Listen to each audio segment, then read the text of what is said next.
Hello friends, how are you doing? In today's lesson, I'm going to show you how to use database trigger in Oracle Oracle database trigger for auditing purpose.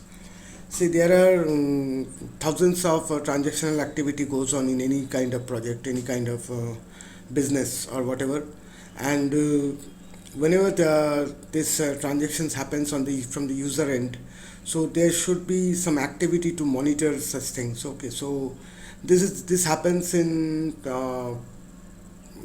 mainly on the transactional side. Okay, when where daily online transaction happens. Now most of them use database level trigger to track these activities on the from the application to the table. Okay, whatever data inserted, whatever data deleted. So there is an audit summary report which actually says which user did which what thing.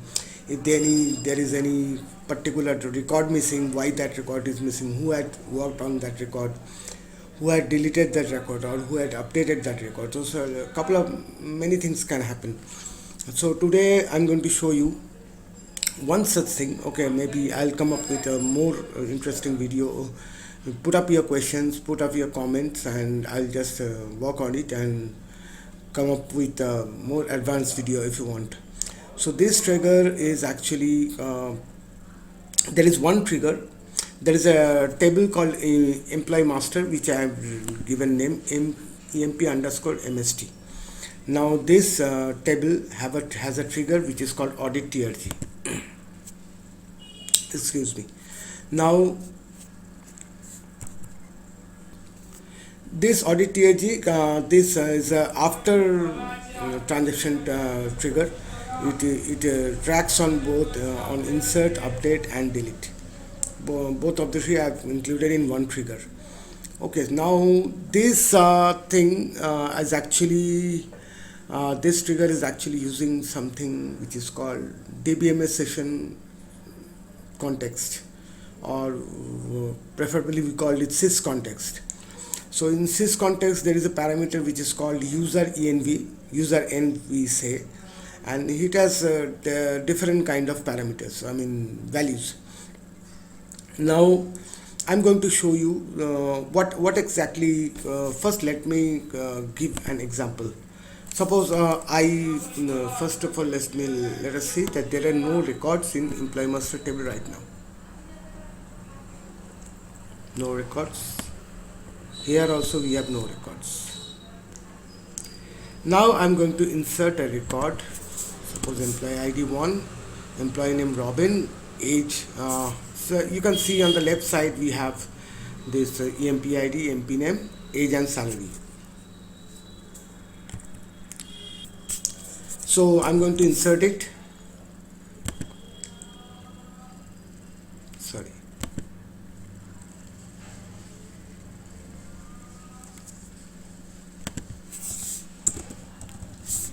Robin, then suppose Steve is 35,000.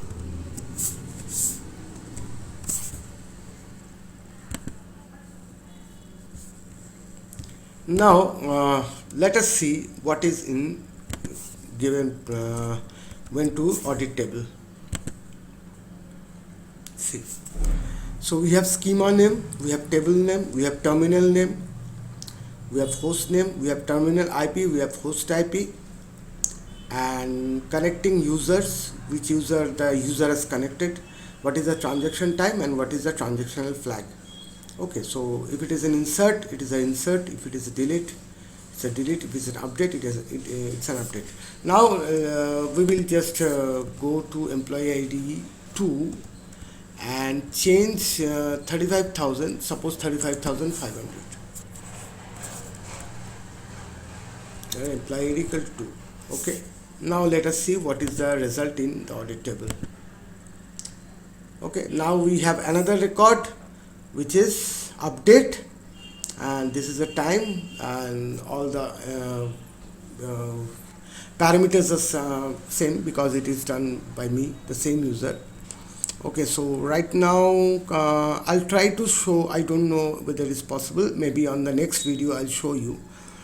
I will connect it from another operating system, another machine you can say, and from there also I'll do this transaction and show you that how the terminal IP and terminal name will be changing.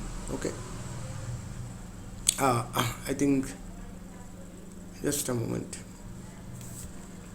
Okay, now let us see the delete one. Now I'm going to delete this. Done. Okay, so we have a delete record. So whatever activity will be done by the employee, by the user, then it will go to the audit table, and from building a summary report every month, the monitoring team or whoever administration can just go through that what activity is done by the user. So let us go to the trigger table. Okay, just a moment.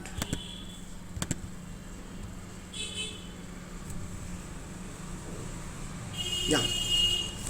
So we are using to get this environment, this values. Okay, so one, we have current schema with the schema in which the tables resides actually. Then we have the terminal name. Okay, terminal name is the OS user, that is a client. Okay, so server may be in one country or one particular place, and user can be working from any other end. Okay, maybe the server is in Europe and user is working from Brazil or India or somewhere else. Okay, so the terminal IP will be provided, given as the user who is connecting through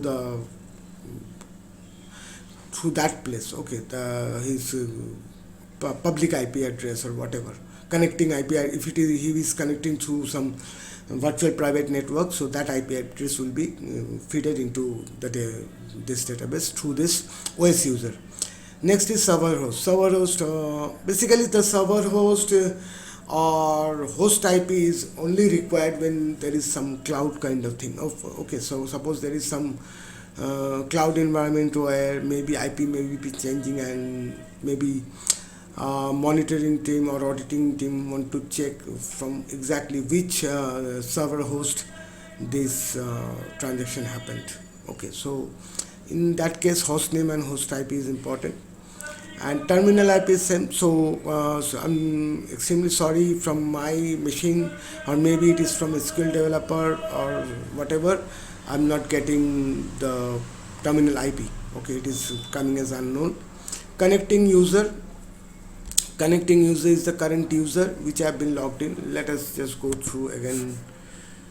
See, Neil is the actual connecting user. Okay, so if you see the my user, if I go to the properties of the my user, you can see that my username is Neil. So that is the connecting user. See, this is the username is Neil. Okay, so then the transaction time. Okay, that is the current timestamp. Okay, so if you go to the audit table structure, you can see these all are varchars. Okay, but the transaction time is timestamp, which is actually taking the let us go to the trigger. We are giving transaction time equal to sys timestamp. Okay, so now what we are doing, how we are getting the transactional flag. Transaction flag we are getting if inserting, then transaction flag equal to insert. If updating, okay, so actually if you know a little bit about insert, update and delete trigger, okay, so we can include both of three in one trigger, adding as insert or update or delete on the table name, and then we can provide an if clause like if inserting, else if updating, else if deleting. So in both these three cases, there will be an insert of record in the audit table. Okay, here it is inserting. So in the audit table we can see table name, because see we are creating this audit table, inserting into this audit table through for every table there will be a trigger. Okay, so right now that is what we are doing. Okay, maybe later on we can do something else, create a global trigger kind of thing. Okay, so which will actually, but for table activity, individual table activity, trigger has to be created on it. Okay, to understand the transaction. Okay, so I don't want to mislead, confuse you. So let just ignore what I have said right now about some other possibilities. Right now, what we are going to do, for we are going to create a trigger for each and every individual table which we want to monitor. So we have schema name, we have hard coded the table name, then we have the terminal name, host name, terminal IP, host IP, connecting user, transaction time, transaction flag. Okay, so whenever there is a transaction DML happening, whether it is insert, update or delete, a record is getting inserted into audit table. So this is how this works. Okay, what I'm going to do, I'm going to give you the table structure. I'm going to write a script. In that script, I'm going to give you the table structure of both the employee master table and audit table. Also share you the trigger code. You can go through it. Please come up with any kind of question. Okay, put it in the comment section. Add it in the comment section. I'll get back to you as soon as possible. I will also provide my email ID. You're free to send me any email. Okay, and if you want to discuss anything with me personally, please send me an email. I'll provide you my personal contact number. You can contact me, and please subscribe to my channel and also share this video if you like it, and share to others who want to study about Oracle and this kind of monitoring activity and auditing kind of thing. So that's all for today. Thank you very much. See you soon.